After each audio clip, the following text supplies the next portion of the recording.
Welcome friends of Wild Rift. Today we are going to take a closer look at the WCS Grand Finals in the Philippines. This series is going to showcase what a powerful pick Jayce is, especially in the hands of RRQ deviljay. Without any worry in the world, he chose this champion as the very first pick in Game 4's draft, and you're going to see very soon why. If you want to know more about Jayce and play him like deviljay does, you're in the perfect spot, as you're going to learn about how to win lane as Jayce, the best way to handle minion waves, how to adapt your build like a pro player, and how to wield Jayce as a weapon that combines precise inputs and combos alike to obliterate anything in his way.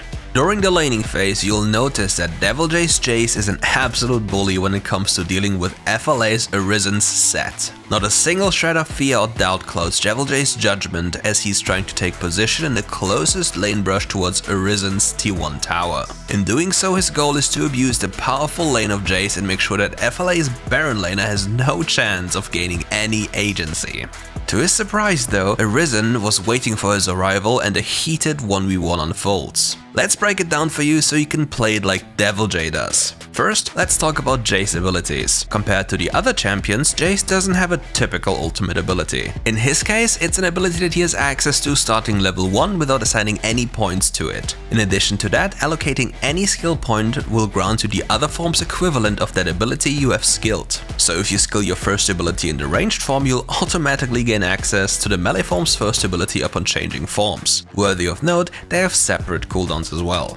After every swap, the first attack is going to be empowered, and you'll get some other nice benefits from it, which impacted this brief 1v1 immensely. deviljay's first attack from the ranged form deals bonus damage and reduces the target's magic resist and armor for 5 seconds. Note how deviljay attacks first and then casts his first ability for more damage. Then, upon swapping forms, there's a little trick that not many know about. Your first attack in the melee form serves as a specific way to cancel and hide an auto attack in your first ability's animation. All you have to do is input the attack command, and as soon as you do that, you can cast your melee form's first ability. You'll see that you'll deal extra damage from an auto attack you never actually finished. Adding to that, deviljay knows about the other benefits of the melee form. You gain bonus attack speed, armor, and magic resist, which directly translates into the following.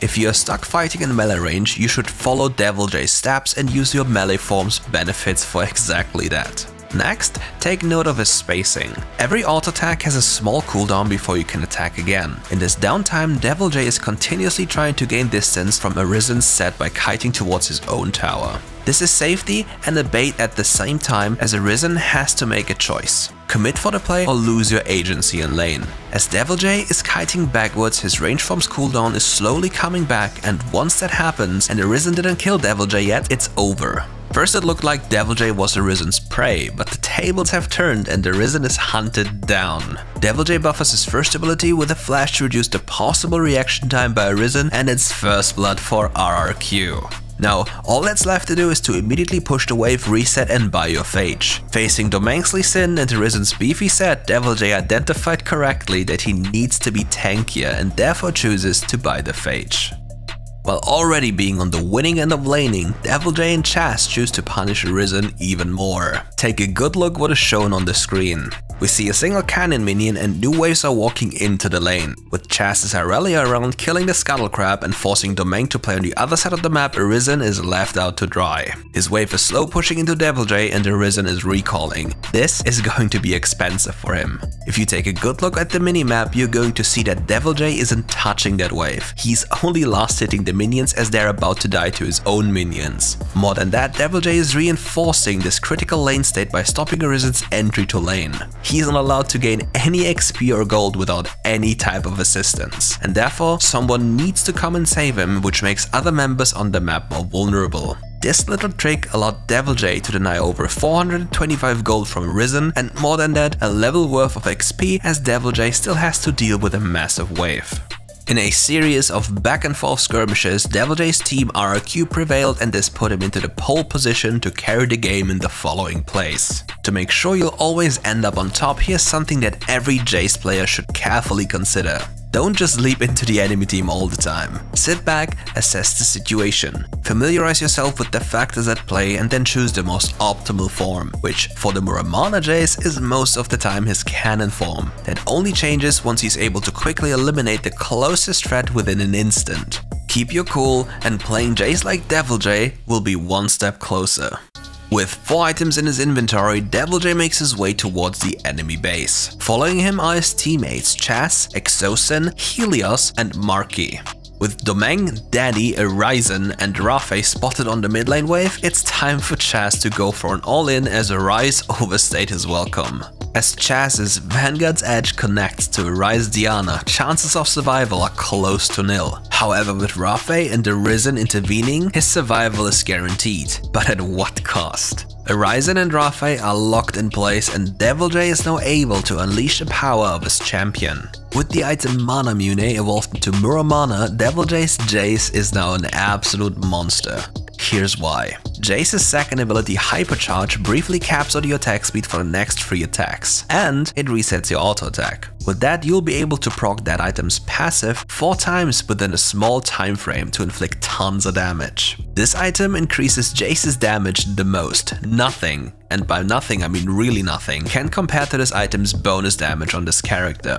If you want to deal the most damage, you should note down the following combo. Whenever you start a fight, you ideally want to hit the enemy with your empowered auto attack in ranged form. If that isn't possible, don't sweat it. Listen to what comes next. Input your first ability and then cast your third ability to put down that acceleration gate. Next, cast your second ability Hypercharge and then transition into your melee form. You'll keep the bonus attack speed up to 4 seconds and can use that in the hammer form. Immediately after transforming and being ready to jump, cast your hammer form's second ability Lightning Field. Once you touch down on an enemy with 2 disguise, it's time to unleash an unending assault with the buffed up auto attacks before you crush them with a thundering blow. That's a lot of inputs, but if you want to play Jace like Deviljay does, practice it. It's gonna pay off.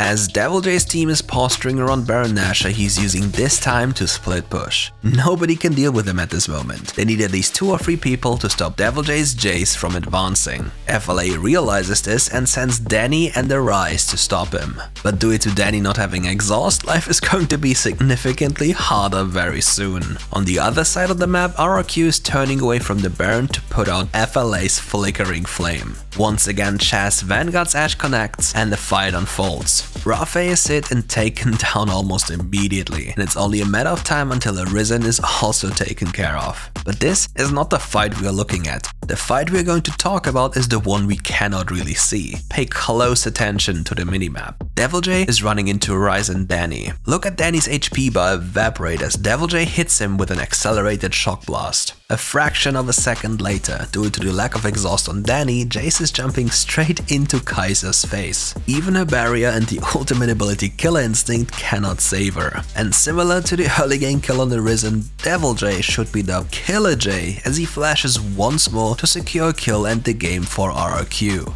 To get a better idea what kind of player Deviljay is, let's take a look at his performance in numbers. Ending the game with a 75% kill participation, dealing more than 1450 damage per minute and hoarding over 1100 gold per minute paints a pretty clear picture of what caliber of a player we're talking about. With the Baron lane being rumored as the isolated lane with little to no impact on the team, we are shown a clear statement here. Deviljay does not agree. He brings the Baron lane to the rest of the map. Ready for next? Cause we got next. If you want more WRE content, make sure to check out the following links. Thank you for watching and see you soon for everything Wild Rift Esports.